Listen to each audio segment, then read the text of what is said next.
When we sailed on Resilient Lady last year, we said Virgin Voyages was like nothing else at sea. After 2 days on Brilliant Lady, we endorse that sentiment more than ever. She may look identical to the rest of the Virgin fleet, inside and out, but that's the point. Virgin isn't building ships for everyone. It's building ships for a very specific kind of cruiser. So let's talk about who Brilliant Lady is really for. First things first, Brilliant Lady is adults only. Thank bloody God. No kids, no splash parks, no screaming toddlers around the pool. And honestly, that changes the entire atmosphere on board. Everything is designed with grown-ups in mind, whether that's couples looking for a different kind of holiday, groups of friends who want nightlife and excellent dining without compromise, or solo travellers who just want to be around adults and of those with a similar mindset. And I love the conviction of Virgin, this idea of coming into the cruise industry, shaking everything up, doing things their own way, and doing some kind of treacherous origami with the cruising rulebook. Many people across the industry thought it would never work. Too bold, too much of a departure from the rules, but Virgin is proving them all wrong. Again, with Brilliant Lady.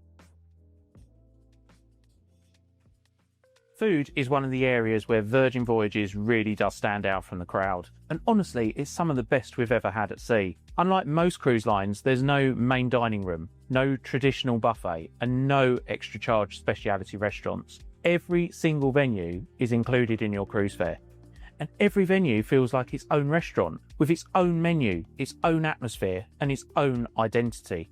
Let's start with the highlights. Pink Agave, which is where I am now, is hands down one of the best Mexican restaurants we've ever come across on a cruise ship. The flavours are fresh, bold, and completely different to the watered-down Tex-Mex you'll sometimes get on some of the big players in the industry. The setting feels intimate, the cocktails are spot on, and the whole thing feels like a night out rather than just dinner.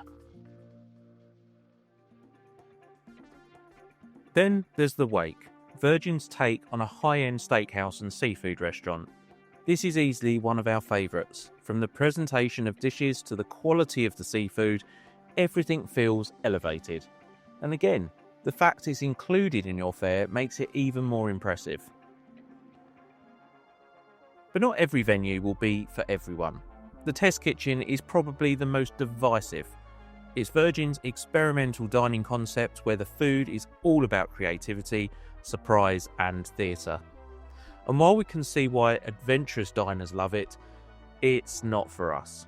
Peas and a raw egg under a dome of smoke just doesn't do it for us. And we'll be the first to admit we're not the most experimental eaters. But that's the beauty of Virgin's philosophy. They take risks, they don't play safe, and they're unapologetic about it. One of the most interesting changes we've noticed on Brilliant Lady is with Razzle Dazzle. On Virgin's other ships, we'll be honest, we didn't love it. The food was fine, but the decor was a bit overwhelming. Like stepping into a restaurant designed by Art the Clown. It was a bit of a headache to sit through at dinner. But on Brilliant Lady, Virgin has completely reimagined the space, and in our opinion, it's a huge improvement. Of course, we can't ignore the galley. Virgin insists it isn't a buffet. Don't call it a buffet, but in practice, it is their answer to one. The difference is in the execution. Instead of trays of mass-produced food and hungry passengers fighting over a set of tongs, you've got individual stalls serving things like sushi, noodles, all-day breakfast, burgers and tacos. And the food quality is really quite excellent, easily better than most buffets at sea that we have experienced without venturing into the luxury cruise category. The only drawback is choice. On shorter sailings it works brilliantly, excuse the pun, but on longer ones the menus don't rotate enough, and it can feel repetitive if you're eating there regularly. It's a clever concept, but we really wish they'd mix it up just a little bit. Elsewhere, Extra Virgin, the Italian trattoria, continues to impress with fresh pastas and solid Italian comfort food, while Gumbai, the Korean barbecue, is a brilliant group experience with tableside cooking and a fun, lively atmosphere. The bottom line is this: Virgin has made food central to the cruise experience. It's not about getting fed, it's about dining being memorable and distinct. Some of it will divide opinion, and that's fine. But the variety, the overall quality, and the confidence of Virgin's food programme makes them one of the strongest cruise lines for dining at sea right now. Your dream cruise, just a click away. From luxury liners to no-fly cruises, supercruises.com makes booking simple and stress-free. Book now at supercruises.com and set sail on the trip of a lifetime. The entertainment on Virgin ships like Brilliant Lady is impressive. This is a company that's gone in with a no expense spared mentality, and it shows. The entertainment here isn't an afterthought, it's everything. From the moment you step on board Brilliant Lady, the crew are engaging with you and entertaining you to the best of their ability. The sound systems are top notch, the lighting and special effects are on point, and the talent is genuinely first class. The singers are incredible, the dancers are some of the best we've seen at sea, and the productions feel slick, polished and modern. What makes Virgin different is the venues themselves. They're quirky, unconventional, and sometimes a little bit mad. Shows can be intimate, shocking, and downright bizarre at times, but honestly, that's part of the fun. It feels fresh, it feels rebellious, and it feels like Virgin. But it isn't just about big productions. Virgin has nailed the fun, smaller experiences too. The Groupie is Brilliant Lady's private karaoke venue where you and your friends can completely let loose. You can be as silly as you like, belting out 80s classics or guilty pleasures, and it works because Virgin creates an environment where you feel comfortable doing it. It's light-hearted, funny, and for a lot of people ends up being one of the highlights of the cruise. And the best bit of all, it's free. Is the entertainment on here for everyone? God no. If your idea of cruise entertainment is a Broadway-style show or a ballroom dance, you will not find it here.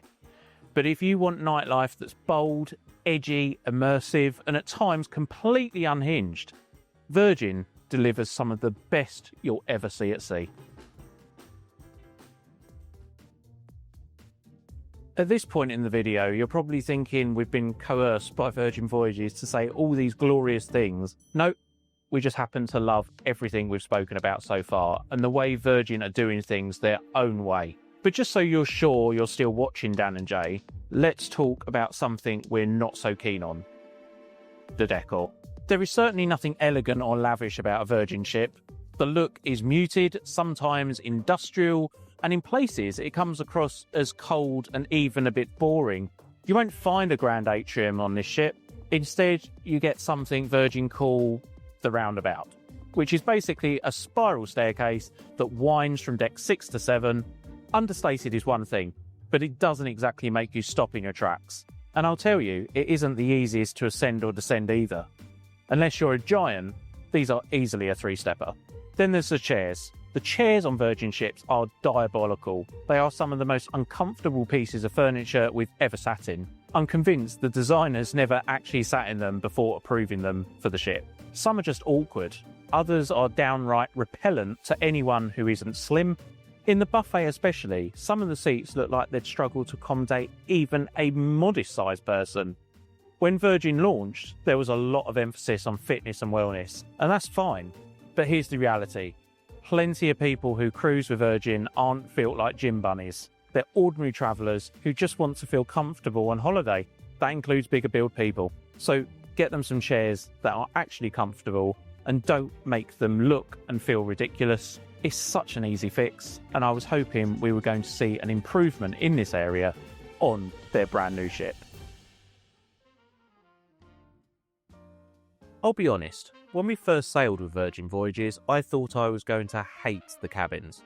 From the photos, they looked like glorified student digs. In reality, my student digs looked nothing like this. It's more an IKEA showroom than university halls. Clean, functional and stylish, even if it's not really to our personal taste. There's plenty about the sea terrace cabins to win you over. I'm not a fan of the gimmicky sofa bed configuration. Mark my words, this won't make it to the next class of ship with Virgin. The open wardrobe doesn't do it for me either. Storage is lacking on the whole, and the bathroom is one of the smallest we've ever had on a cruise ship. But then come the touches that swing it, excuse the pun. The shower door is a big upgrade from clingy shower curtains. There are plug sockets and USBs scattered just about everywhere. The interactive TV has free on-demand movies, and the cabin tablet lets you control the aircon, the lights, the curtains, even the TV. And some of the best and quirkiest room service we've ever had at sea. And then there's the hammock. My God, the hammock. You can lose hours in one of these, swaying on the balcony, watching the sea roll by. You'll crawl into it with every intention of reading a book, and you'll be hard-pressed to read more than a couple of pages. Every cruise line should steal this idea immediately. Virgin's cabins aren't luxury, but they're clever, they're different, and they work, at least on shorter cruises. Get 50% off your first order when you subscribe to Sail Away magazine. Get the digital version for £3.95 and the printed edition for £6.95 every 2 months. Subscribe today at sailawaymagazine.com. I'll be honest, I'm not a fan of the tiny pools on Virgin ships. For vessels of this size, the pools are shockingly small. They're not much bigger than a foot spa. It's probably the number one complaint we hear from Virgin cruisers, and I completely get it. Now, don't get me wrong, I love the promenade deck. It's one of the best at sea, especially as it cleverly incorporates dining spots like the pizza place and the dock, making it feel alive and social rather than just a walkway. But here's the thing, why aren't there hot tubs down there? On Carnival's XL class ship like P&O Avia, P&O Iona and Carnival Mardi Gras, you've got hot tubs lining the entire promenade deck, giving people space to spread out and enjoy the ocean views. On Virgin, nothing. And that's a real miss. Hot tubs are lacking across the entire ship in general, to be honest. And with Virgin sailing to warmer ports all year round, it feels like they've misjudged what most cruisers really want during the day. People don't necessarily care about boxing rings, seesaws or quirky outdoor gym equipment. Most people will want decent pools and plenty of hot tubs. I honestly wouldn't be surprised if Virgin course corrects on the next class of their ships. Bigger pools, more hot tubs, less of the gimmicky fitness gear outside, because while the concept is fun and different, it's not what the majority of guests value on a sunny sea day. Service on Virgin isn't just about how quickly your drink arrives or how often your cabin gets cleaned. It's about the whole vibe of the people working on board. And it's completely different from what you'll find elsewhere. The crew themselves are unlike any other at sea. On many mainstream lines, the majority of crew usually come from Asia. On Virgin, it's a total mix. People from all over the world, every background, every identity, gay, straight, trans, black, white, you name it. And the difference is you feel like they can actually be themselves. Tattoos aren't hidden, piercings aren't taken out, and individuality isn't squashed. The atmosphere is fun, open and inclusive, and it feels genuine. If I had to work on a ship, it would probably be with Virgin. There's no cruise director here either. Instead, you've got the Happenings cast, a group of characters who run the entertainment and guest experience together. You've got the hostess, the diva, the glow, the flair, the foodie and more. Collectively, they replace the old cruise director model with something that feels more playful and immersive. This approach trickles down into every interaction.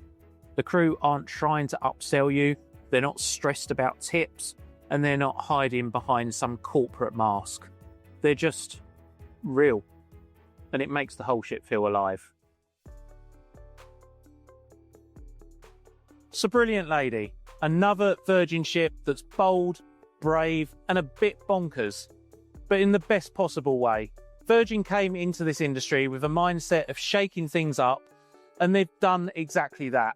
They've carved out a niche that many people thought would never work, yet here we are, standing on their 4th ship. Do we love everything? No.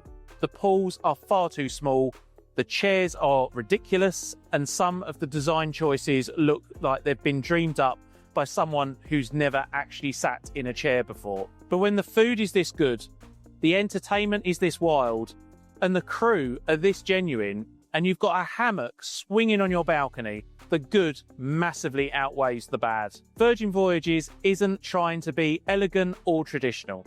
It's not competing with Cunard and Celebrity. It's doing its own thing, and doing it with total conviction. And honestly, it's refreshing. After just 2 days on board Brilliant Lady, we get it. Virgin really does offer something different. And that difference is exactly what makes it work.